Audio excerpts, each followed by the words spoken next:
Dieu nous parle. Chaque jour, Charles et Carole vous présentent la leçon de l'école du sabbat.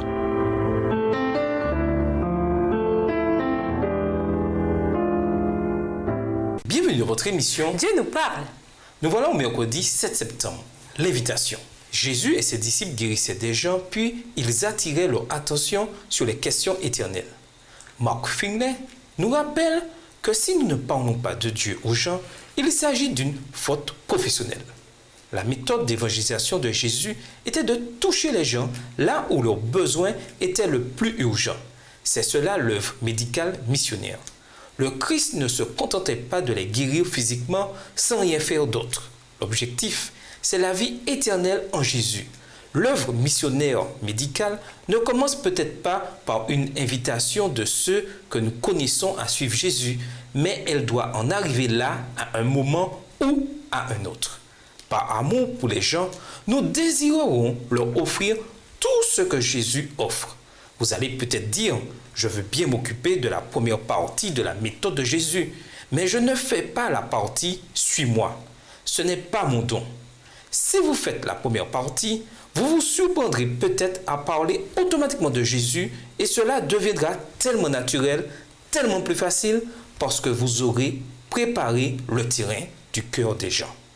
Au fur et à mesure que l'on apprend à connaître les gens que nous servons, soyons réceptifs aux occasions de parler de la foi et de ce que représente le Seigneur pour nous.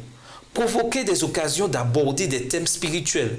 Posez des questions à vos nouveaux amis sur leur famille, leur travail et leur religion, afin de partager par la suite votre témoignage. En fait, les témoignages personnels sont peut-être le meilleur moyen de témoigner, car ils sont aussi les moins menaçants, puisque vous n'êtes pas en train de prêcher ouvertement. Vous racontez simplement votre vécu. Et nous avons forcément tous une expérience personnelle à raconter sur ce que Jésus a fait dans notre vie. Lisons Acte 26, les versets 11 à 27. Passage où l'apôtre Paul raconte son propre témoignage au roi Agrippa. Quelles leçons en tirer pour les moments où nous cherchons à témoigner de Jésus auprès des autres? Acte 26, les versets 11 à 27. Je les ai souvent châtiés dans toutes les synagogues et je les forçais à blasphémer. Dans mes excès de fureur contre eux, je les persécutais même jusque dans les villes étrangères.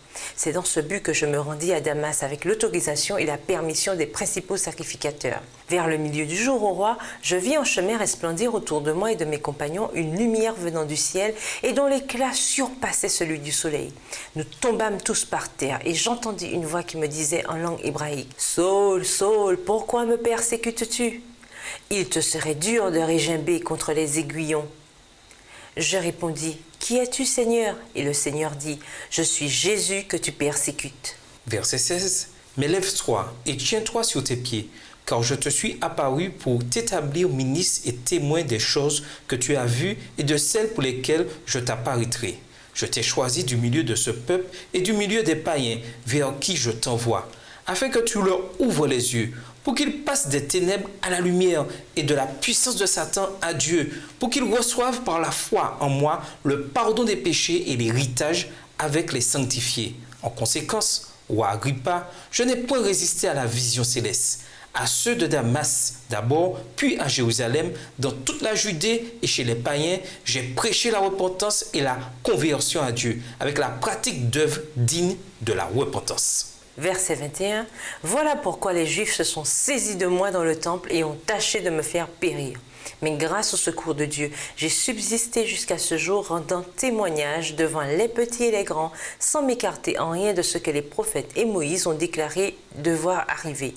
Savoir que le Christ souffrirait et que, ressuscité le premier d'entre les morts, il annoncerait la lumière au peuple et aux nations. Comme il parlait ainsi pour sa justification, Festus dit à haute voix « Tu es fou, Paul, ton grand savoir te fait déraisonner. » « Je ne suis point fou, très excellent Festus, répliqua Paul. Ce sont au contraire des paroles de vérité et de bon sens que je prononce. Verset 26. Le roi est instruit de ces choses, et je lui en parle librement, car je suis persuadé qu'il n'en ignore aucune, puisque ce n'est pas en cachette qu'elles se sont passées. Crois-tu au prophète, roi Agrippa? Je sais que tu y crois. Faites attention aux différentes étapes.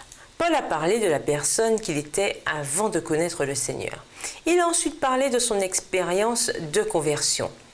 Puis, Paul a parlé de ce que Dieu avait fait dans sa vie depuis. Enfin, il a lancé un appel. Nos histoires ne sont peut-être pas aussi spectaculaires que celles de Paul. Mais quelle est votre histoire personnelle avec Jésus et comment apprendre à la partager au moment opportun? Et nous vous laissons avec la question du jour. Prouvez par votre façon de vivre la transformation qui s'est opérée en vous. Nos actes doivent-ils parler plus fort que nos paroles? Au revoir. Et à demain si Dieu veut. Dieu nous parle. Chaque jour, Charles et Carole vous présentent la leçon de l'école du sabbat.